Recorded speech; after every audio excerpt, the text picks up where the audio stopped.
Existen muchos tipos de cáncer que el paciente se lo puede crear. Crear en el punto incluso de tengo que estar mal para llamar la atención de... El cáncer es curable, esto que quede claro, el cáncer se cura. Ahora, sí es importante tener el contexto. Lo puedes curar, claro, siempre que el paciente también quiera curarse. Una cosa que se le achaca mucho a la medicina tradicional es que van al síntoma y no suelen tratar la raíz del problema, ¿no? Sí. En este caso, ¿cómo ves esta parte de tu gremio que va al síntoma en vez de tratar la raíz? Entiendo que es más fácil, obviamente, tratar el síntoma, pero a nivel de salud, ¿no? ¿Cómo lo ves esto? Bueno, el pensum universitario de todas las universidades de cualquier parte del mundo está diseñado para que durante la carrera, que siempre dura 6 años, sea por semestre o a nivel anual, se te dé una formación académica con unas bases que son importantes, que cualquier persona que diga debería estudiar medicina para luego hacer algo integrativo, yo digo sí, porque esas bases son necesarias, ¿no? Desde la anatomía, la histología, etc. Pero sí es verdad que cuando ya tú pasas al área clínica, que es a partir del 4.º año, que empiezas a ver pediatría, ginecobstetricia, pasas por traumatología, cirugía. En cada una de estas, cuando te hacen énfasis en la historia clínica, es interrogar al paciente en relación a sus antecedentes, sean personales, familiares, antecedentes quirúrgicos, un poco más de la vida, y en base a ello, cuáles son sus signos, sus síntomas, haces un examen físico y tienes una serie de parámetros, ¿no?, que tú puedes solicitar, sea en imágenes o para clínicos. Y esto te va a llevar a un diagnóstico. Ese diagnóstico pues, te permite luego hacer un tratamiento, que es lo que ves por farmacología. Y eso dentro de todo es un diseño que parece estar bastante bien. Sin embargo, que es el diseño que hacen todos los médicos convencionales, falta información del paciente. Porque cuando entendemos al paciente, que es lo que se hace en la medicina integrativa como un todo, es decir, no es solo el cuerpo físico, sino la salud mental es importante, cómo duermes es importante, cómo se alimenta es importante, porque nos da una interpretación incluso de la analítica. Es algo que no se hace en la medicina convencional, que sí se hace en la medicina integrativa y que hoy día yo haría un llamado de atención a las universidades para que tanto esos nuevos médicos que van a salir en los años posteriores como los médicos que están ejerciendo en la actualidad se haga un sistema de salud donde se permita, uno, hacer una consulta eficiente, porque también el sistema de salud está diseñado para hacer consultas de 15 minutos donde te preguntan poco y nada, y segundo, que te permita también tener el contexto completo del paciente, porque tal vez llegas a esa raíz de dónde viene y no simplemente a la etiqueta, ¿no? Porque un diagnóstico al final del día es una etiqueta que tú pones, das un tratamiento, ese tratamiento puede funcionar o no, que un tratamiento farmacológico cuando es necesario, esto yo siempre lo aclaro, es decir, si el paciente necesita antibióticos porque está en una fase aguda de una infección, tú no vas aquí a decirle exponte solo al sol. Hay que hacer combinaciones de terapias y para eso entra la medicina convencional. O un paciente entra en trauma shock y hay que hacer una reanimación y hay que poner fármacos para reanimar. Tú no vas a decir, bueno, te voy a dar 3 cápsulas de cúrcuma. Es que las cosas como son, ¿no? Hay que hacer las cosas como se debe. Pero hacer esa parte de lo que tú tienes y nosotros tenemos y poder hacer un conjunto, yo creo que va a llevar a una medicina mejor. No quiere decir que lo que ellos hagan esté mal, pero creo que sí es verdad que a la medicina convencional le falta integrar muchas cosas del paciente entendiéndolo como un todo. Sí, yo creo que hay varias patas aquí del problema. Por un lado está el sistema sanitario tradicional, que como tú comentas es como industrial, o sea, en plan de que pase el siguiente, que pase el siguiente, que pase el siguiente. Luego está la parte de los médicos, por ejemplo, ¿no? Que siempre hay como varias vertientes de quién tiene la culpa, ¿no? ¿El médico o el sistema sanitario, ¿no? Y luego está la población, que ha nacido con esta inconsciencia, cultura, o lo que sea, y también la población es un poco adicta al medicamento, al fármaco, y va ya buscando ir al médico a que me den la receta. O sea, entonces como hay, o sea, no creo que la solución fácil y tal, o sea, no creo que sea una solución solo fácil, de venga, cambiamos el sistema sanitario, o cambiamos la mentalidad de la gente. Es muy complejo. Entonces, por ejemplo, en la parte del médico que está dentro de ese sistema sanitario, ¿qué podría hacer para integrar esas prácticas más de medicina integrativa con sus pacientes? Formarse. Al final del día, yo siempre cada vez que hago una entrevista, siempre les pregunto como, ¿qué te llevó a hacer lo que hoy haces, ¿no? Y el origen de poder hacer un movimiento interno es preguntarnos cosas, cuestionar. ¿Por qué estoy haciendo lo que estoy haciendo? ¿Para qué lo estoy haciendo? Si lo quiero cambiar. Al final es una decisión propia. Es saber qué es eso que estás en la práctica clínica, que está funcionando o que no está funcionando. A mí particularmente, mi historia viene un poco a raíz del fallecimiento de mi madre, pero sí es verdad que también durante el ejercicio médico me encontraba con pacientes que venían con un diagnóstico de gastritis recibiendo omeprazol durante muchísimos años y el paciente seguía con gastritis. Es decir, no estábamos resolviendo absolutamente nada, eran pañitos de agua fría en un síntoma sobre otro, ocasionando otras complicaciones que forman parte de lo que hacen los fármacos, porque tienen un metabolismo hepático y un metabolismo renal. Ese fármaco tiene que metabolizarse en hígado, no todos, pero hay un metabolismo en hígado y luego se tiene que excretar por riñones y eso va a tener una repercusión. Y por eso cada fármaco tiene unos efectos adversos que absolutamente nadie entiende. El médico que realmente quiere hacerlo diferente tiene que buscar la forma de hacerlo diferente y en base a ello buscar formaciones que complementen lo que ya trae. Y da igual la especialidad, o sea, da igual si eres ginecostetra, si eres traumatólogo, si eres cirujano. Si lo quieres hacer distinto, comienzas a investigar. Y el que comienza a investigar, comienza a desestructurar lo que ha aprendido durante mucho tiempo, lo que uno dice, desaprender lo que has aprendido para aprender algo nuevo y diferente, pero tienes que desarmarte. Porque si vienes con la estructura ya muy hecha y dices, yo soy dueño de esta verdad, no va a haber absolutamente nada que pueda penetrar allí. Entonces es un poquito hacia donde yo quiero ir. ¿Me interesa saber cómo come el paciente? Pues te tienes que hacer un máster o alguna formación en nutrición, sí o sí, porque esto no nos lo dan en la universidad. A los médicos no nos enseñan nada sobre nutrición. Vemos bioquímica, esa bioquímica no tiene una correlación luego con el paciente, o sea, vemos bioquímica por allí como en segundo año de medicina, de un momento aislado donde nos dicen, bueno, este es el metabolismo de los lípidos, por ejemplo, pero luego no entendemos esto de que un paciente venga con una dieta cetogénica y que posiblemente tenga un colesterol por encima de 250 y no entendemos esa interpretación de la analítica. Es decir, el paciente viene con esto y yo digo, está alto, pero no le pregunté cómo se alimenta. Entonces, si yo le preguntara al paciente en stock cómo te alimentas y entiendo que es una dieta cetogénica, posiblemente entienda esa analítica que está extremadamente justificada y que ese paciente no necesita estatinas. Entonces, aquí es un poquito ese movimiento interno de decir, ¿qué quiero hacer distinto? ¿Por qué lo quiero hacer distinto? Y yo creo que si todos cada vez pudiésemos desaprender lo que hemos aprendido para aprender cosas nuevas, sea la que sea, nos va a permitir tener sobre el paciente tratamientos mucho más efectivos, que al final del día todos queremos sanar, que creo que ese es el objetivo en común. Es verdad que tanto en la medicina occidental como en la psicología occidental pasa lo mismo.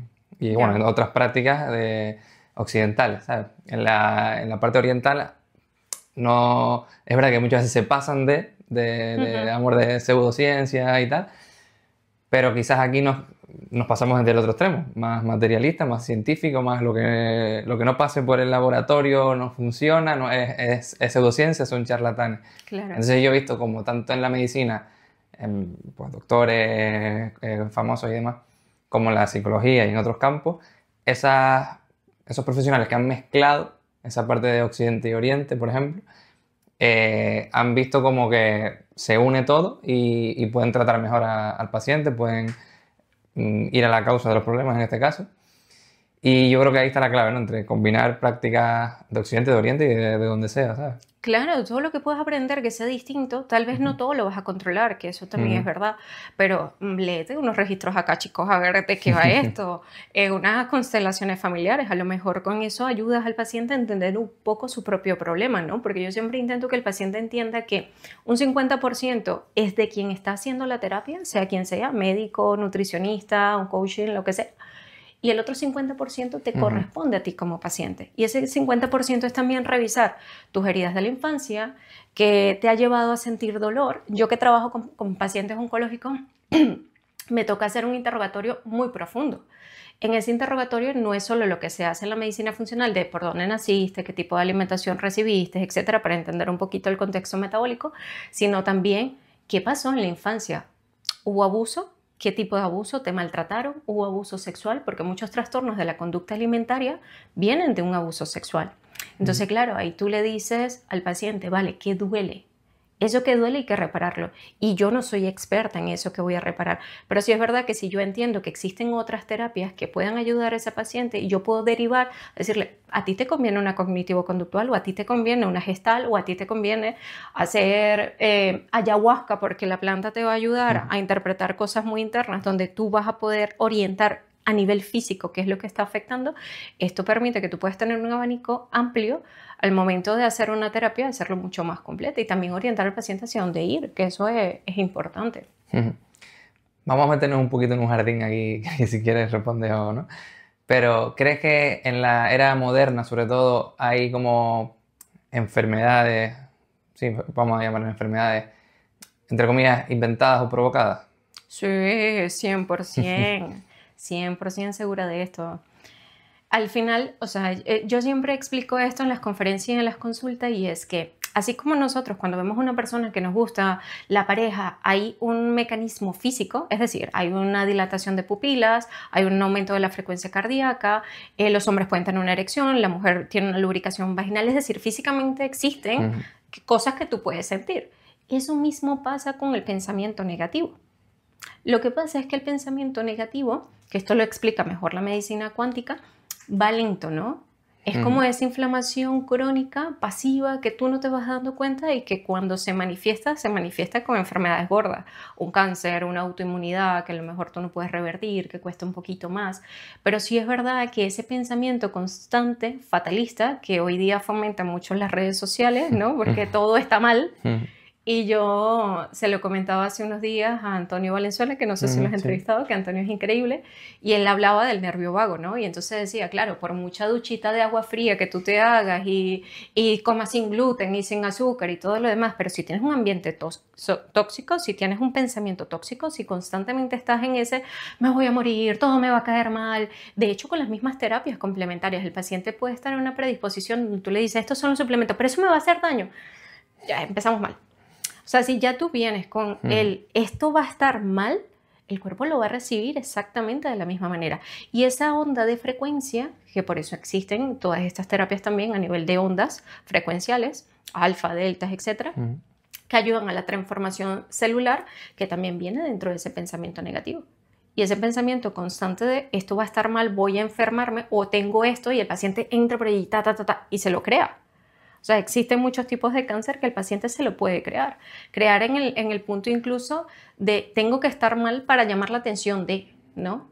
O sea, existen tantas cosas debajo de esto que son capas y capas y capas que uno en consulta va descubriendo y va entendiendo. Yo que trabajo con pacientes oncológicos digo, Jolín, esto lo construiste tú durante el tiempo. Duelos no sanados, por ejemplo, que arrastran por años, 20 años y todavía están sufriendo por una madre o un padre que ha fallecido de X motivo. Tú dices, claro, esto tiene una razón de ser. Obviamente, volvemos a lo mismo, es más fácil mirar hacia afuera o culpar o lo que sea. Es súper más fácil. Que mirarte para ti y decir, vale, que me lo he creado yo esto, o soy corresponsable, tampoco el principal responsable ni el único culpable aquí, pero obviamente tienes tu parte de responsabilidad. En el caso de la farmacología, ¿cuándo tomar fármacos y cuándo no? Creo que es importante. Sí, yo en fases agudas de cualquier enfermedad, o sea, si hay infecciones, ejemplo, el paciente tiene una neumonía y tiene que tomar antibiótico, va a tomar antibiótico. Ahora, lo que yo sí complemento en esa antibiótico-terapia es dar suplementos que puedan permitir a las células sanas, sobre todo al sistema inmune, que esté lo suficientemente fuerte para poder respaldar a ese proceso infeccioso. Y también a nivel intestinal, todo lo que tiene que ver con la parte de bacterias que durante una antibiótico terapia se ven bastante afectadas, puede generar el antibiótico una hiperpermeabilidad intestinal, es decir, el intestino se vuelve poroso, se abre, empiezan a entrar más toxinas, lo que hace que el propio individuo se vuelva mucho más vulnerable. Yo necesito sellar esto y aquí complemento, ¿no? Bueno, acompaña el antibiótico con caldo de hueso, que permite que ese intestino pueda irse sellando progresivamente, acompañarlo con probióticos o dejar los probióticos después de la antibiótico terapia, hacer vitamina C porque la vitamina C es exógena, esto quiere decir que yo no la produzco, por lo cual la tengo que recibir del exterior y lo que yo puedo recibir por medio de los alimentos es poco y nada. Entonces, cuando yo recibo la suplementación, le estoy dando al sistema inmune eso que está necesitando, unos niveles de vitamina D óptimos, que la mayoría de la población en general tiene unos niveles de vitamina D fatal. Entonces, se complementan con una serie de suplementos, alimentos también, que sean importantes para restaurar este fármaco que se necesite y que pueda contrarrestarse.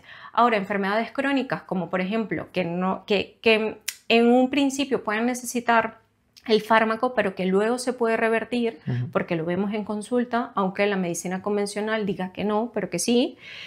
Una diabetes tipo 2, por ejemplo, que no haya llegado de insulina, que solo esté usando antidiabéticos orales. Esto, si educa al paciente a cómo comer, a cómo moverse, porque eso es otro, ¿no? Siempre, solo comida, no. A ver, muévete un poco, salte del coche, camina, ve a trotar, haz una actividad física que te guste, pero algo que permita que el cuerpo físico haga lo que vino a hacer, ¿no? Las articulaciones, yo siempre digo que no son gratis, que son para usarlas. Y la gente hoy día está todo el día pegado al ordenador. No, levántate, haz esos movimientos activos que van a permitir que tú puedas usar esa parte metabólica también. Cuando nosotros complementamos esto, aunque se necesite el fármaco, en una fase aguda tú puedes recuperar muy bien al paciente. Cuando hay procesos de mucho dolor, por ejemplo, que se necesita un antiinflamatorio o analgésico, llámese tramadol, llámese morfina, que esto ya son casos muy extremos. Si se necesitan, se necesitan. Ahora, trata de hacer otro tipo de terapia, una sueroterapia, hacer ozono, que también ayuda muchísimo a bajar los niveles de inflamación del cuerpo. Pon ese paciente a meditar, que el dolor también tiene un componente mental de activación muy importante y puedes hacer ambos. Pero hay ciertas patologías que lo necesitan. Una hipertensión arterial, en entrada sí, luego se puede revertir. Aquí es también educar al paciente, moverse, alimentarse mejor, recuperar ese endotelio vascular y al cabo de unos cuantos meses tú quitar el antihipertensivo. Que a lo mejor no lo quitas de golpe, vas progresivamente hasta recuperar esa presión arterial, pero es que lo podemos lograr.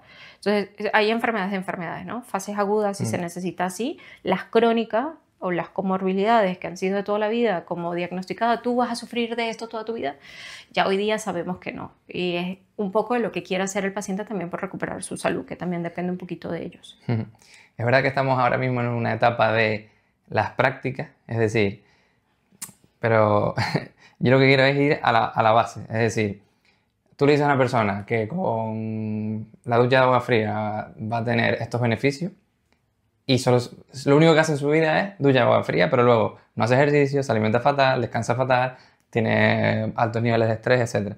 Y la gente se queda con lo que me va a beneficiar, ¿sabes? O suplementos o lo que sea. Lo fácil.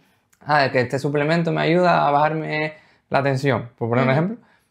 Pero luego no hace ejercicio, no se alimenta bien. No, o sea, yo creo que los pilares, tenlos, haz ejercicio, limpia alimentación, descanso, la salud mental, pues niveles de estrés bajos o lo que sea. Y a partir de ahí, si todavía tu problema sigue y haces toda la base bien, pues ahí ya le metemos, pues no sé, suplementos o lo que sea. Claro. Pero no al revés. O sea, porque hay mucha gente que es así. Claro, yo que hago cajitas de preguntas cada semana, la mayoría de las preguntas son ¿qué suplemento me tomo para? Y yo digo, esto es hacer medicina convencional. O sea, si yo te digo un suplemento que reemplace o que te ayude a mejorar X enfermedades, porque no estás entendiendo de qué va lo que estoy hablando. Porque es exactamente lo que se busca en el fármaco, ¿no? Una solución inmediata. O sea, yo busco en el fármaco resolver, pero sin absolutamente nada más. Cuando yo en un suplemento lo veo también como ese me va a resolver así, es que no estoy entendiendo realmente el proceso. El suplemento no es un salvavidas. El suplemento es un complemento, un coadyuvante de ese proceso de sanación que implica que tú tengas un buen sueño. El sueño aquí es fundamentalísimo. O sea, nuevamente, puedes alimentarte bien, a lo mejor estás entrenando increíble, pero tienes un sueño fatal. No te estás reparando. Y si no te estás reparando, yo siempre explico, no estás sacando la basura de la casa. Si la basura queda en la casa, es que la casa está muy sucia. Entonces, claro, es el todo. Es el entender el todo sin que el todo te estrese. Sí, porque entonces viene lo otro, ¿no? Veo por internet que Ariana habla de la dieta cetogénica, pues vamos todos a hacer dieta cetogénica, pero yo no me siento como haciendo dieta cetogénica. Esto tampoco puede funcionar así. O sea, yo no puedo hacer cosas que a mí no me hagan feliz. Porque si yo voy en contra de mi propia voluntad, también me empiezo a frustrar, empiezo a verlo como, uff, esto qué pesado, yo hacer ducha de agua fría, madre mía. Ya, estás alterando todo el sistema nervioso central, el sistema nervioso simpático está alto, el cortisol está alto, no estás haciendo nada. Entonces, disfrutar también lo que estás haciendo y por qué lo estás haciendo. Y yo, de verdad, por ejemplo, tengo como ciertas condiciones en consulta de gente que quiere que la dieta me va a bajar de peso. No lo estás entendiendo, no es momento de hacer la dieta. O sea, porque estás buscando también en el rápido. ¿Qué hago para quitarme? No. Para entrar en un vestido que tenga una boda en 3 meses. Ajá. No, es que lo estamos haciendo fatal. Es que no estamos entendiendo hacia dónde vamos. A nivel de salud, sé que es una pregunta muy genérica, pero a nivel de salud, ¿cuál dirías tú que son esos pilares que tienes que tener sí o sí? Mira, alimentación, que no me gusta que le llamen dieta a algo que ha sido normal toda la vida. La gente dice que estoy haciendo dieta, no, estás comiendo como siempre hemos comido, que a ver, que lo que estás quitando es todo aquello que inflame. Moverse, yo siempre soy un amante del entrenamiento de fuerza, recomiendo muchísimo el entrenamiento de fuerza, pero porque el entrenamiento de fuerza te va a prevenir muchas enfermedades a futuro. Tener una buena masa muscular te va a prevenir de una sarcopenia, por ejemplo, que es una disminución de masa muscular cuando vamos envejeciendo, o de una osteoporosis. A mejor entrenamiento de fuerza, mejor densidad ósea. Ahora, ¿todo el mundo va al gimnasio y lo disfruta? No, nuevamente tienes que disfrutarlo. O sea, hay gente que va con las pesas y va así con malas palabras, ¿no? Uno tras otro. No, eso no es la idea. La idea es que si te gusta bailar, pues ve a bailar. ¿Te gusta el pádel? Maravilloso. Que el tenis, eso es perfecto, pero tienes que hacer una actividad que te permita desconectar, esto es extremadamente importante, de ese estrés laboral que todos cargamos siempre, y que te permita moverte dentro de esas horas donde estás tan sedentario. El sueño tiene que ser reparador. Aquí el sueño es buscar la manera de irte a la cama temprano, que esto para Europa es un poquito cuesta arriba porque las horas de comida, o sea, el día comienza muy tarde y termina tal cual, ¿no? Y sobre todo en verano, que termina más tarde de la cuenta. Pero buscar esa forma de cómo irte a la cama en horas adecuadas, por lo menos donde se comienza a existir ese pico de melatonina a partir de las 9 de la noche, no prolongarlo más de las 12 y quedarte pegado aparte al móvil ahí, pegado a una pantalla azul que está estimulando esa pupila y dando una información de que debe seguir despierto. Y de allí un montón de trastornos del sueño también. O sea, tratar de irte a la cama lo más prontito posible. La meditación o la relajación, sea como sea, que la meditación no necesariamente tiene que ser en flor de loto. Si a ti te relaja leerte un libro aquí sentado, pues maravilloso. Esto funciona también. Lo que a ti te permita estar relajado, que es la ducha y estar presente durante la ducha, maravilloso. Eso es otro pilar. Ya dije alimentación, ejercicio, sueño reparador, ayuno. Lo del ayuno ya es un tema más de que el cuerpo entre en esas fases de autofagia, que es de reparación interna, porque constantemente hay unos controlables y no controlables. Los controlables, mis pensamientos, los controlables, bueno, que me pongo de productos en la piel, el champú que uso, lo que como, etc. Unos no controlables, el medio ambiente. O sea, no todo el mundo se puede mudar a la montaña porque pues necesitamos estar en la civilización también haciendo cosas, ¿no? Entonces hay cosas que no podemos controlar. El agua depende un poco, a lo mejor no tengo el recurso yo para comprarme un filtro de calidad, aunque existan jarras hoy día que pueden permitirlo o no, pero existen unos no controlables dentro y también es permitido. Como existen esos no controlables, dentro de esos no controlables, hacer esos espacios de ayuno, es decir, cenar prontito es que no te tires más de las 20 horas, intenta hacerlo sobre las 19, sobre las 18, que aunque esto parezca difícil al principio, se logra y luego se vuelve una rutina. Tratar de desayunar lo más tarde posible, por lo menos después de las 8 o 9 de la mañana, o algo sencillo que yo explico, 2 horas después de despertar. Te despiertas, te cepillas, que lo primero que hay que hacer es mover patógenos de la cavidad oral, luego tomas un vaso de agua para hidratar y mover el intestino y luego ingresa el primer alimento. Y ojalá el primer alimento sea rico en proteína y en buenas fuentes de grasa para que tu insulina, que es una hormona extremadamente importante y que está relacionada con muchas enfermedades, no haga ese pico tan elevado. Te permita estar saciado, te permita estar durante el día lo más estable metabólicamente posible para que no estés picoteando durante el día con antojitos y cosas, y eso va a ir bastante bien. Otro pilar fundamental, las relaciones, tu entorno. Tener un buen entorno que va desde la actividad laboral, el de pareja, el de familia, que porque es mi mamá, mi papá, mi tía, mi hijo, tengo que estar casado con esto toda la vida. No, tienes que aprender a poner límites y saber qué te hace bien y qué te hace mal. O sea, eso lo tiene que identificar cada persona. Este entorno, ¿qué de mi entorno me está haciendo daño? Si te está haciendo daño, yo siempre le digo a los pacientes, lo más importante en este momento eres tú. Así tengas hijos. ¿Por qué? Porque si tú no estás bien, no vas a estar bien para tus hijos, ni para el resto, ni para tu pareja, ni para tus padres, ni para absolutamente nadie. Entonces, claro, si mi ambiente está mal o estoy en un trabajo que detesto, que esto es un porcentaje muy grande de la población, casi nadie le gusta lo que hace, Entonces, claro, llego todo el día de mal humor, tengo mala relación con mis compañeros, tengo un jefe tóxico, sal de allí, que eso no te está haciendo bien en lo absoluto. Yo creo que son unos pilares bastante, que parecen difícil al principio, pero que una vez los adaptas se vuelven una rutina y que habrá uno que resalte más que el otro, pero intentar de meter en balance todo lo que se pueda. Total. Yo, por ejemplo, ahora que mencionabas el tema del ayuno y demás, yo, por ejemplo, no puedo desayunar. O sea, mi cuerpo No es te lo como, pidan. o sea, se me hace mucha bola el desayuno. Sobre todo, en plan, nada más despertarme. A lo mejor a media mañana sí, pero nada más despertarme yo veo a gente que se come, pero platos increíbles.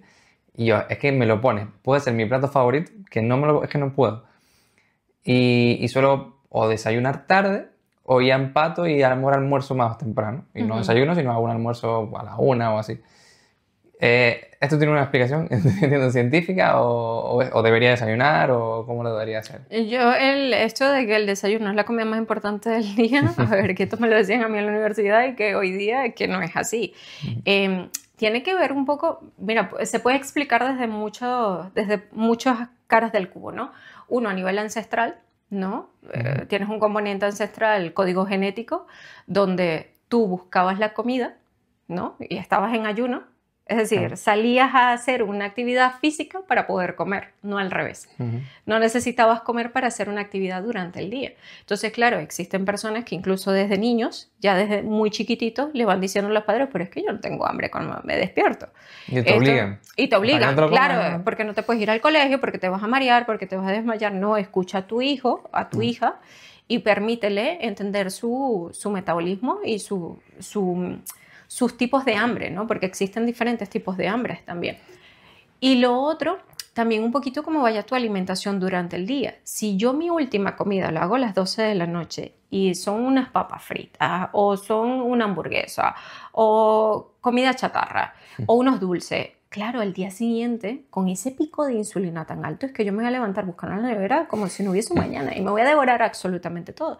Eso habla de una resistencia a la insulina, de un desorden metabólico, de yo necesitar azúcar constantemente para poder sentir energía porque mis mitocondrias no están funcionando de manera eficiente para poderlas generar sin que entre ese alimento. Y a esto, cuando la mitocondria puede hacer un poquito lo que tú haces, que ayuno y es que no tengo hambre, pero puedo tener energía para hacer mis actividades, se le llama flexibilidad metabólica.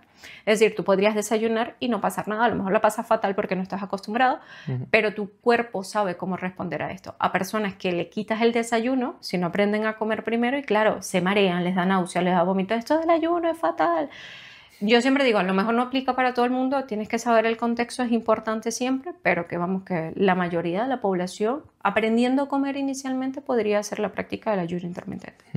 Pero que pasa igual que la gente a lo mejor que fuma, que le quitas el cigarro y tiene ansiedad, estrés, no sé qué. No es que te hayan quitado el cigarro y por eso tienes estrés y ansiedad, es por tu adicción. Claro. Igual que, o la costumbre, ya ni adicción, sino la costumbre de hacer algo a tal hora. Claro, es un hábito. Entonces, por ejemplo, las personas que están acostumbradas a desayunar toda la vida, si se lo quitas, eso de mareos y tengo hambre y no sé qué, no es hambre, es como que estoy acostumbrado a hacer algo a esta hora, pues lo tengo que hacer. Y al no hacerlo me siento mal o me estreso o lo que sea.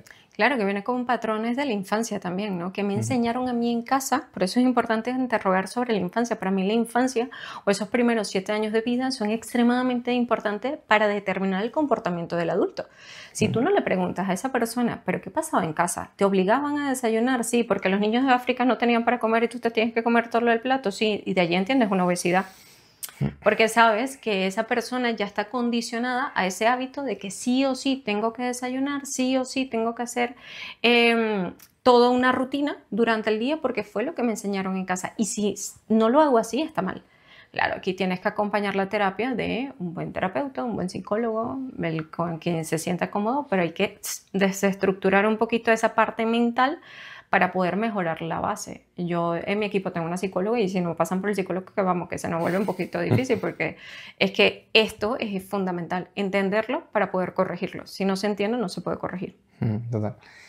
Vamos a entrar un poquito en la parte del cáncer, si te parece, que eres experta ahí. Lo primero, ¿qué porcentaje aprox hay de genética y de hábitos?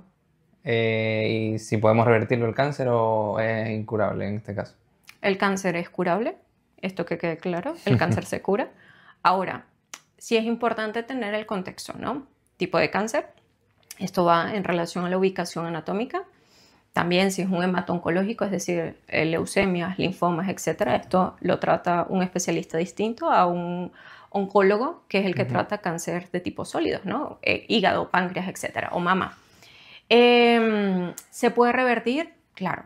¿Se puede revertir sin quimioterapia? Depende.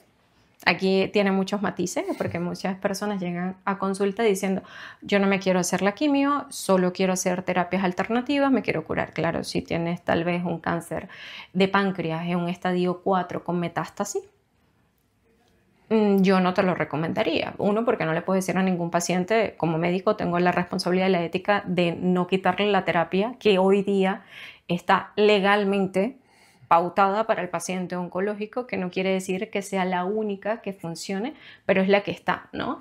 Y también como médico nos tenemos que regular un poquito hacia lo que nos están dando. Ahora, hay pacientes que por decisión propia dicen, es que yo no quiero hacerlo, yo me voy a dedicar a esta terapia, y han podido salir del cáncer, sí. Esto también es interesante porque aunque los oncólogos no lo vean como una posibilidad, cuando tú quieres sanar a una célula tumoral, cuando tú ves al cáncer como un conjunto de enfermedades y no como una única enfermedad, es decir, para tú poder entender una célula tumoral, tienes que entenderla desde 3 aspectos, ¿no? Desde su estructura, que es lo que se pierde, que es lo que yo puedo ver por anatomía patológica cuando agarro una pieza de una célula cancerosa, la pongo al microscopio y digo, vale, ya no es redondita, ahora es cuadrada.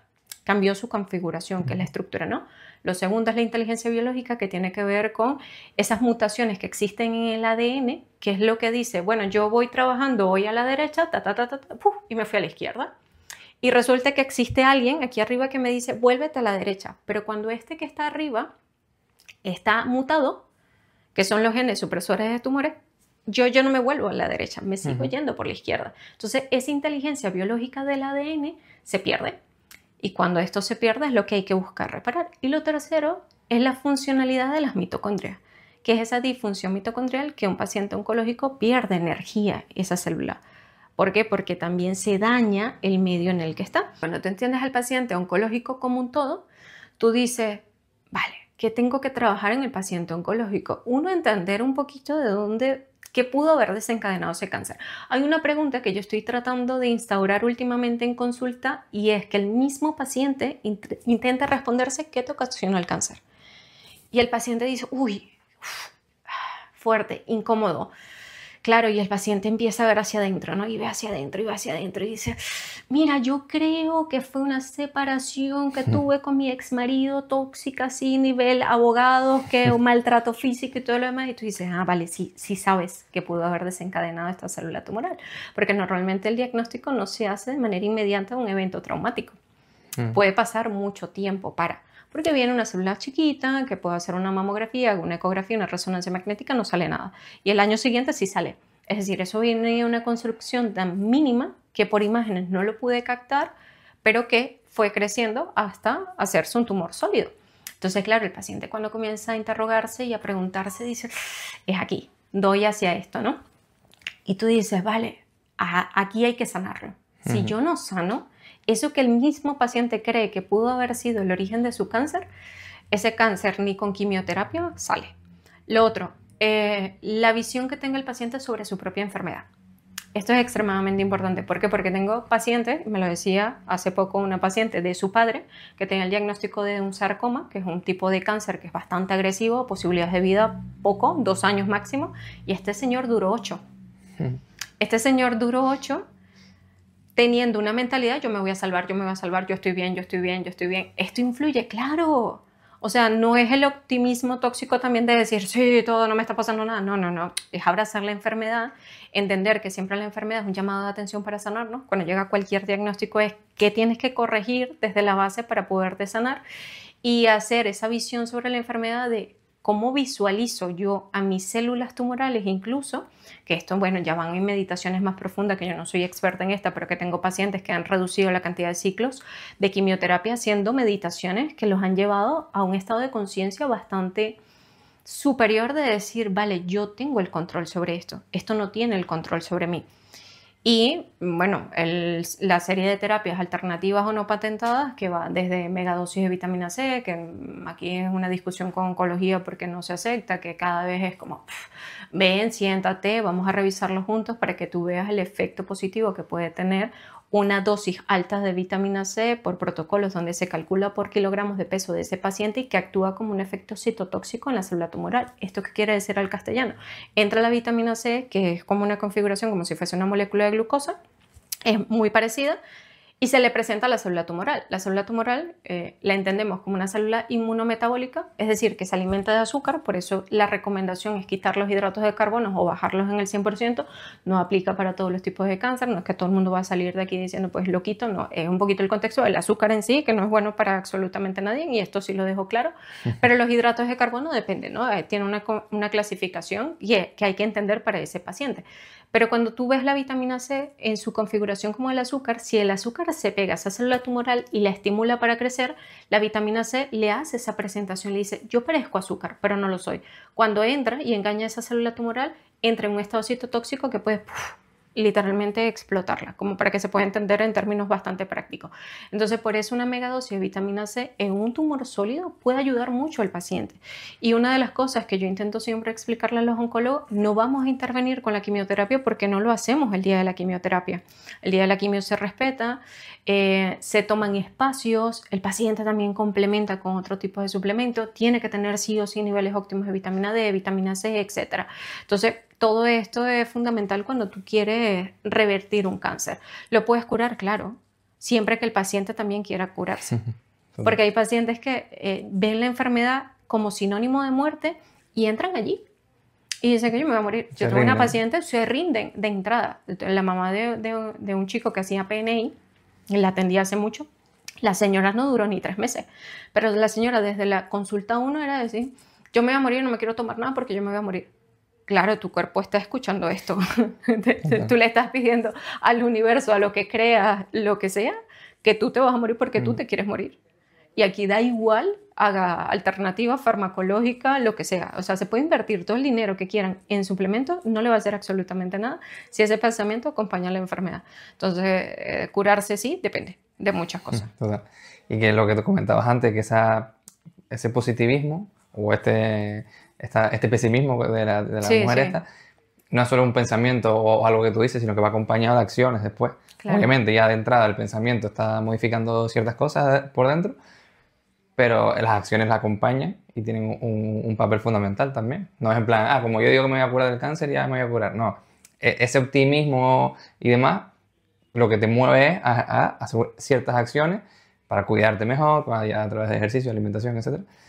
Y que no solo la parte de que ve la gente del comentario, me voy a curar, sino que claro, que es un todo, total. Es un todo, no es simplemente yo llego y me tomo, yo que trabajo con plantas medicinales, que serían como mis quimioterapéuticos, ¿con qué planta me curo tal cáncer?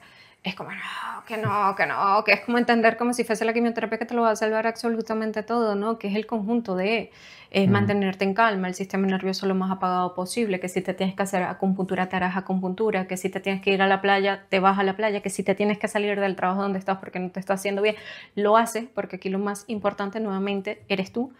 Y para sanarte implica mucho, o sea, no es simplemente una cosa, mucho menos en cáncer. En cáncer es que, Estela, hay que meterle caña por donde sea.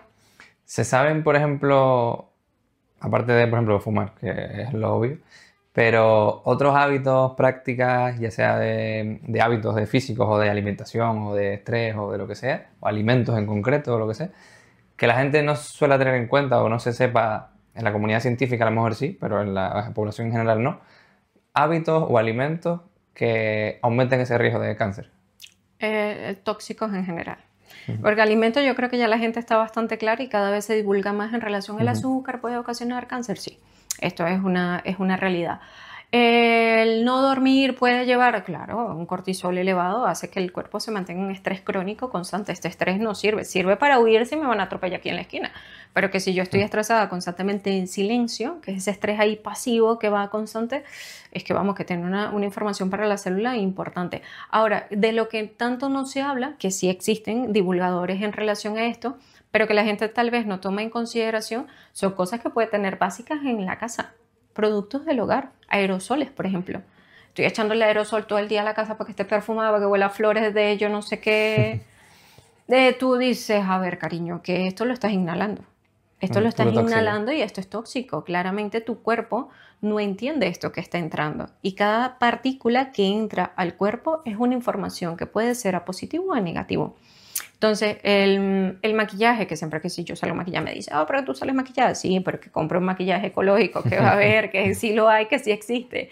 En relación, el champú, los tintes para el cabello, por ejemplo, las cremas corporales.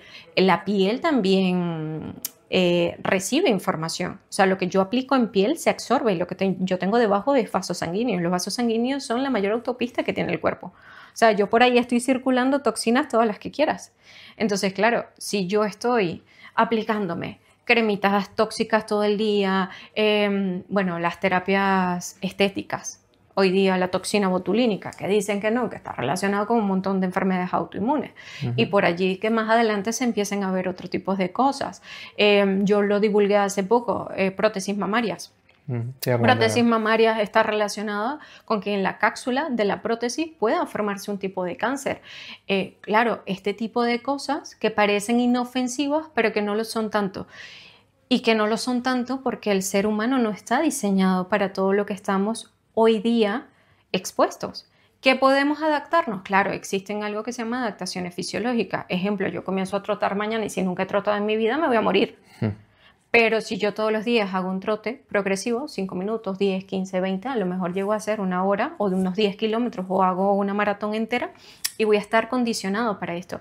Existen adaptaciones al cuerpo. Claro, cuando yo tengo tantas adaptaciones que van, que el cuerpo dice, jolín, pero es que ya no me estoy adaptando a la primera y ya me estás metiendo en la segunda. Claro, estoy rodeada de tantos tóxicos, donde viva, yo tengo un niño con cáncer de hígado y lo primero que yo pregunté, claro, un niño con cáncer de hígado, madre mía, ¿y esto de dónde viene? O sea, esto no es común. Viven en una zona de Venezuela que es petrolera. Claro, tú entiendes lo que ese niño, su padre viene de la industria del petróleo y viven en esa zona. Esa incluso información que tiene ese padre que le transmite por medio de sus espermatozoides que llegó a ese óvulo de la madre, ya ahí había una información. O sea, rescatando un poquito la pregunta que me hiciste anteriormente a nivel genético, tú puedes tener un gen para cualquier tipo de cáncer. ¿Cuáles son esos exposomas, que es a lo que yo estoy expuesto constantemente, que pueden activar a esa célula tumoral? Yo puedo tener el gen ahí tranquilito, él viviendo conmigo, yo con él y todo el mundo feliz. Ahora existen una serie de activaciones que van un poquito más allá de quedarme sentado, que la alimentación, que al final es el conjunto de sumo, bueno, va a haber un resultado. El resultado puede ser positivo o negativo, un poquito como yo lleve mi vida. Y también el obsesionarme, que es lo que tenemos hoy día, que claro, hay tanta información de salud en redes, que la gente ya anda como loca, si no es gluten free, si no soy sugar free, si no soy todo free. Ya, bueno. Disfrútate un poquito la vida, cálmate un poco y paciente, es que yo tengo que hacer esto así porque si no, no. Existe algo que se llama flexibilidad. Y más aguanta en una tormenta un bambú que puede ser flexible a un árbol que es un roble. Se parte. Entonces, si yo no tengo esa flexibilidad a muchas cosas, es que termino rompiéndome en todo el sentido de la palabra. En el caso de la alimentación, quería tocarlo también, porque hoy se sabe que el intestino está relacionado 100% con el cerebro y viceversa, ¿no? Se mandan información, entre comillas. Entonces hay una relación entre lo que comes y tu salud mental y al revés. Obviamente aquí creo que es difícil qué fue primero, ¿no? Que la gallina o el huevo, pero vamos, que hay una relación directa. Si puedes explicar un poco cómo funciona esta relación, cómo hay importancia o cuánto de importancia tiene tu alimentación en tu salud mental, por ejemplo. Muchísima. Yo lo expuse hace unos días en decir, está bien que se entienda la parte biológica del comportamiento humano, porque tú puedes también tener unos rasgos genéticos que traen ciertos comportamientos, en qué ambiente creciste, cuáles son, qué tipo de entorno tuve, que esto hay que tenerlo en consideración y que aquí la terapia, la que sea, va a ayudar y va a ayudar mucho, tanto en la identificación, que esto, poner etiquetas, muchas veces el paciente entra y no, yo soy esto, entonces me comporto así porque yo tengo este trastorno de la conducta. Vale, no, vamos a soltar un poquito la etiqueta, que tú, aunque tengas esto, sea un rasgo, sea una estructura de personalidad o sea un trastorno establecido con un diagnóstico de un psicólogo clínico, y si es psiquiatra, pues en esa combinación ya tú sabes que tiene, no te encapsula en que tú te tengas que comportar de cierta manera para que tu entorno se adapte a ese trastorno y termines maltratando a tu entorno porque tú te justificas por ese trastorno, ¿no? Porque aquí vamos nuevamente a la responsabilidad de, tú puedes entender que tienes, ahora esa etiqueta no la tomes como un justificante para tus acciones, porque el entorno también siente y el entorno no tiene que adaptarse y aguantar todo lo que tú eres, porque tú eso de alguna u otra forma no lo puedes controlar, no lo puedes gestionar o no sabes vivir con ello. Este es un punto y aparte. Salud mental 100%, que hay que ir a terapia, yo soy pro terapia, todo el mundo terapia, que sí, que hay que resolver cosas de la infancia. Ahora, ¿el intestino tiene una intervención en esto? Claro, sí. ¿Por qué? Porque lo puedes ver en cosas muy sencillas. Alguien que tiene gastritis se la lleva bien con la gente que tiene alrededor. No, anda de mal humor. Una persona con gastritis va con un dolor de estómago aquí, que me duele aquí, que me arde aquí, que no tolero la comida, que no puedo comer ni siquiera lo que me gusta. ¿Yo voy a estar bien? No, ya estoy irritable. O sea, estoy detonando con todo aquel que se me está acercando. Ya por ahí vas entendiendo la importancia del sistema gastrointestinal para un todo, ¿no? Para cómo yo me voy a desenvolver con mi entorno. Una persona estreñida anda terriblemente mal. ¿Por qué? Porque cuando yo no logro evacuar todo lo que se está acumulando en las heces y en ese bolo fecal, en el colon, se regresa hacia el hígado por la circulación enterohepática como tóxico. Ese tóxico también busca al cerebro, porque así como tenemos un intestino permeable, también pasa con la barrera hematoencefálica. Entonces, eso genera un estado de neuroinflamación y ese cerebro también se puede inflamar. Y esa inflamación cerebral es lo que el paciente puede decir, es que cognitivamente no estoy tan despierto, es que me cuesta como... que no conecto con mi entorno, que estoy perdiendo la memoria, tengo un poquito de neblina mental. Claro, piensa en ese paciente como un paciente que tiene neuroinflamación porque hay una permeabilidad de la barrera hematoencefálica. Entonces, un estreñimiento ya te va dando un cierto comportamiento con tu entorno, más allá de que si eres mujer tienes una carga estrogénica y en la cantidad de estrógeno que tienes que ves a tu marido y que te cae mal. Y tú dices, pero yo qué le vi a este hombre. Claro, este tipo de cosas son importantes entenderlas, porque cuando tú entiendes tu aparato digestivo, puedes entender también cómo me estoy relacionando con el otro. Nuevamente, no es la justificación y me agarro de allí. Ahora, a nivel microscópico, que es lo que se conoce como la microbiota, que anteriormente se conocía como la flora intestinal, el tipo de bacterias que yo tenga en mi intestino también me van a ayudar a producir la serotonina, que es lo que permite que yo esté relax, esté chill, que yo pueda interactuar muy bien con mi medio o con mi entorno. Claro, si yo me estoy alimentando todo el día de comida chatarra o voy de paquetico en paquetico, ¿no? Que la gente empieza, es que no tengo tiempo. Claro, revísame cuántas horas tienes en Instagram. Yo cuando empiezo que no tengo tiempo, abre la aplicación. No, que abre la aplicación. 3 horas en Instagram. Esas 3 horas, ¿cuántas comidas no pudiste haber hecho y haberlas metido en la nevera? Y posiblemente allí ya tenías toda la semana para poderte descansar y luego meter en Instagram si es que te apetece. Pero claro, cuando las personas no entienden esto, van todo el día de paquetico en paquetico y ese paquetico en paquetico lo único que va a hacer es que comienza a fomentarse bacterias que no queremos. Ejemplo, Clostridium, que son bacterias que terminan siendo putrefactas para el intestino. Entonces, ese balance donde yo debería estar así, comienzo a estar así, ¿no? Y unas bailan para un lado y las otras bailan para el otro. ¿Cómo yo tengo producción de serotonina allí? ¿Cómo yo puedo sentirme bien si a nivel intestinal no tengo unas buenas bacterias que me permitan tener un buen comportamiento humano? Lo explicaba yo hace poquito en un reel donde decía, existen los estudios avanzados de microbiota que me permiten tener un mapa y que en ese mapa yo puedo ver cuáles son las bacterias neuroactivas, que son bacterias específicas con el comportamiento humano. Y que esto parece una tontería, pero que cuando el paciente te dice de entrada en la historia clínica, es que tengo depresión, tengo ansiedad, y no entiendo porque es que estoy bien con mi mujer, estoy bien con mi entorno, estoy bien con tal, y tú dices, jolín, claro, esta persona porque se está sintiendo así si todo parece estar bien, pero es una persona que tiene un estrés crónico, un trabajo que detesta, se está alimentando tal vez no lo mejor posible y aunque todo esté bien, más allá del trabajo, pero todo su núcleo como tal, familia, está bien, esto no me llena. Tengo ansiedad constantemente. Tú hazle el estudio avanzado de microbiota y ves que esas bacterias están en el suelo. Entonces, vale, lo primero que tengo que hacer, uno, limpiar, que en medicina funcional se conoce como las 5 R's, y luego comenzar a repoblar, ¿no? Que es donde meto los probióticos como esa parte de fomentar el intestino para tener una buena distribución bacteriana y tú poder decir, bueno, me voy a comenzar a compartir mejor. Esto es interesante. Entonces, al final entender el intestino en esa correlación directa que tiene con el cerebro o con mi comportamiento humano es algo donde si también el terapeuta o el psicólogo ve la medicina integrativa o alguien que sepa de microbiota como una ayuda para su paciente, comenzar a derivarlos y a trabajar en conjunto va a permitir que ese paciente pueda salir mucho más rápido de ese proceso ansioso, depresivo o lo que sea. Y tal vez no llegue al fármaco, que es uno de los objetivos, ¿no? Que no sea dependiente luego de un ansiolítico o un antidepresivo, que es un poco hacia dónde ir. El otro día te vi en un reel también y he visto otros vídeos parecidos de otras personas que hablan de una relación directa entre la alimentación y el autismo, ¿puede ser? Yo hablaba de parásitos en intestino. Ya, a ver, aquí vamos a abrir otro melón. Que me han dado más palos por ese reel que vamos. Yo hablaba en relación al autismo de cómo la conducta del espectro autista podía mejorar por medio de la corrección intestinal, porque lo vemos muchísimo en consulta, cómo los niños con esta condición llegan con una disbiosis intestinal. Esto quiere decir al castellano que si mis bacterias nuevamente tienen que estar así, están bailando cada una a su son.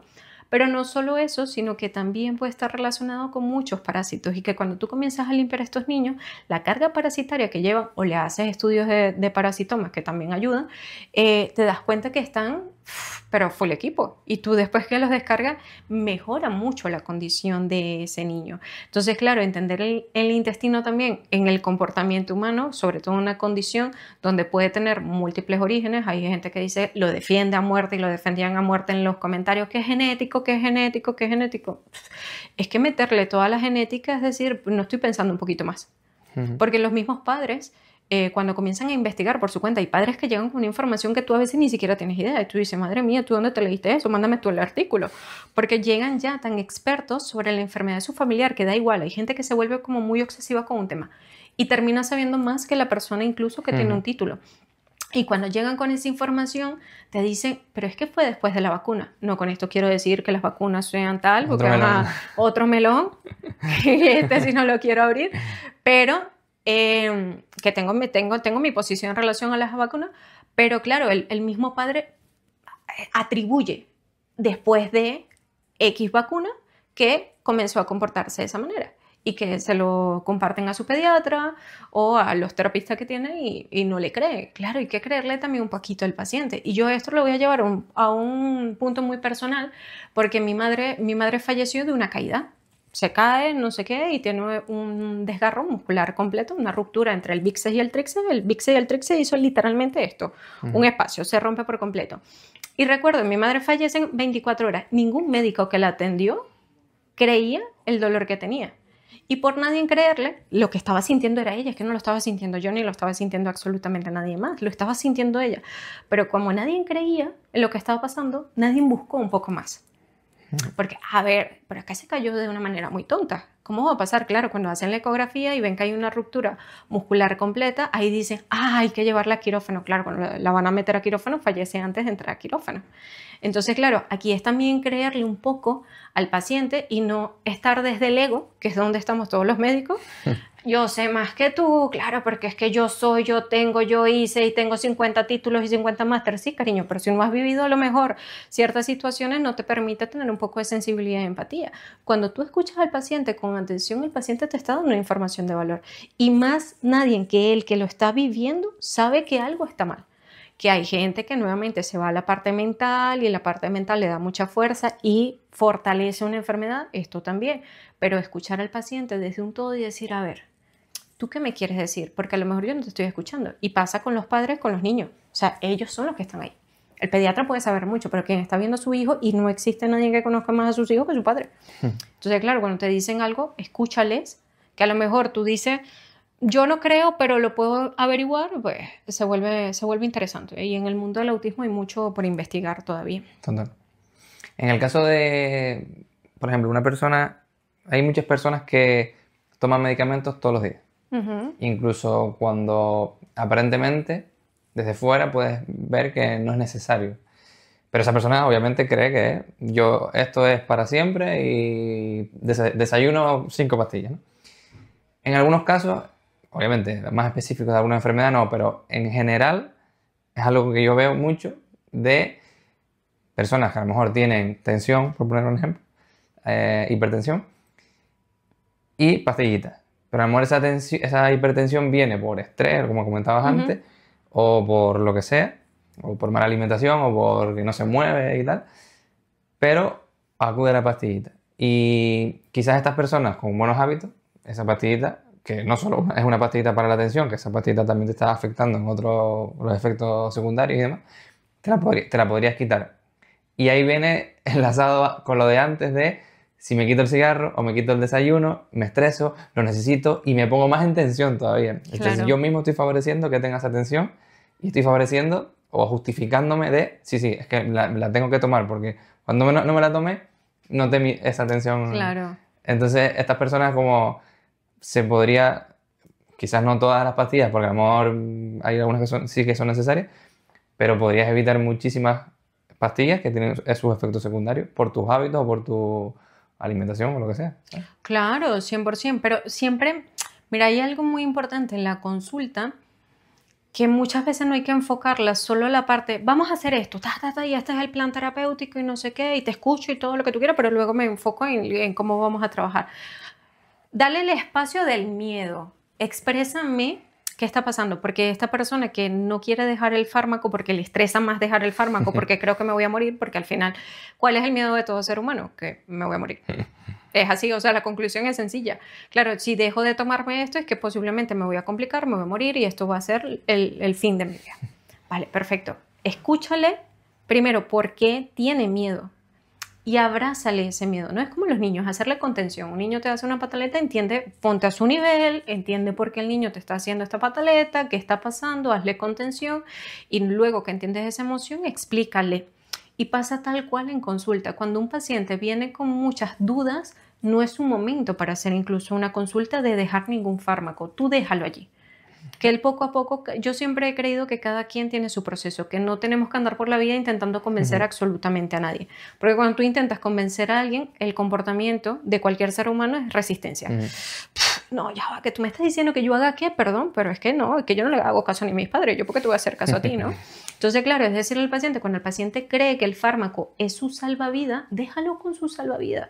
Tú ayúdale con otras cosas. Que cuando este paciente ya se sienta seguro, cómodo en su proceso, explícale desde el amor, la calma, la paciencia, porque esto es extremadamente importante, que hay que retirar el fármaco porque ya no lo necesita. O el mismo paciente, a medida que va integrando, sobre todo las plantas adaptógenas ayudan mucho a regular la presión arterial, la presión comienza a bajar y el fármaco comienza a sobrar. O sea, el mismo paciente ve, es que ya yo no tengo los 160, 90 que tenía de presión arterial, es que ahora tengo 110. Claro, te está sobrando el fármaco, hay que retirar el fármaco. Ah, doctora, ¿ya puedo retirar el fármaco? Sí, pero son procesos lentos, por eso los procesos de sanación no se pueden ver. La otra semana ya me siento bien. No. No, a lo mejor te puedes demorar 2 años tratando de recuperar un intestino. ¿Por qué? Porque lleva su pauta y la vida no es lineal, porque sería aburridísima aparte. O sea, tú necesitas tener esos picos más arriba, más abajo, es que me caigo, me levanto, entiendo por qué me estoy cayendo, tal, y hago un proceso y llego al fin, que es recuperarme. A lo mejor el otro año tienes que recuperar otra cosa, porque ya viene un poquito así. Pero ese tipo de enfermedades se podría quitar el fármaco, sí. El paciente tiene que estar seguro, se tiene que sentir seguro con quien lo está atendiendo. Que esto es importante, ¿no? Que tú brindes esa confianza de decirle, tranquilo, que no va a pasar nada. Porque es como todo, estoy aprendiendo a nadar, la bici, los patines o lo que sea, y si no tengo que me sujete es que el miedo me paraliza. Y esa parálisis es la que no los permite avanzar. Entonces tienes que generar un estado de mucha confianza para que la consulta sea efectiva. Por eso no pueden ser de 15 minutos. Y esa es otra, que muchas veces vamos al médico y el médico está 1000 veces peor que uno. También, claro. Está sobrepeso, fumando, no sé qué. Y como, ¿qué me va a aconsejar. Claro, ¿cómo me aconsejas si no puedes aplicarlo en ti? Que ojo, que también no aplicamos todo, que también tenemos nuestras cositas para resolver, pero intentemos hacer todo lo más coherente posible entre lo que divulgamos o decimos y hacemos. Eso es importante. Total. Ya para terminar, hay una pregunta final que siempre le hago a todos los invitados, ¿no? Y es que el podcast se llama Balance precisamente por la idea de encontrar un balance en diferentes áreas de la vida. Y para mí esas áreas son la física, la mental, la espiritual, la social y la económica. Entonces la última pregunta es que el invitado se puntúe a sí mismo, cómo está en cada una de esas áreas, del 0 al 10. Empezamos por la física. ¿Cómo te encuentras ahí? ¡Ay, la física, madre mía! La física, bueno, yo ahorita lo comenté y está en mis redes sociales, que estoy en un proceso donde me quiero explantar, es decir, retirar las prótesis mamarias, porque creo, que esto no hay cómo confirmarlo, que tengo un síndrome de Asia, entonces, bueno, eso me tiene como ciertas repercusiones en salud. Yo le daría a la física un 6, porque estoy en mi proceso de recuperación. ¿La siguiente? La mental. Mental no, hoy día creo que estoy bien. Salí de terapia el jueves bien. Salí contenta, le dije a mi terapeuta, hoy me siento bien, hoy salí bien de la terapia. Yo creo que, claro, un poquito lo que te contaba hace un momento, lo de mi madre hace tantos años que he venido haciendo tantos procesos de sanación, también tengo como 3 migraciones, un montón de duelos encima, que a ver que si no aprendo, pero no, mental, vamos a ponerle un 8 o 9. En el área espiritual. Un 10. Yo sí, yo en este momento de mi vida me saqué un montón de trabajos encima porque estaba como en un proceso de facturación porque quiero traerme a mi familia y tal, por ser migrante pues nos tocan unas cositas bastante complejas y dije, ¿sabes qué? Quiero mi vida slow living.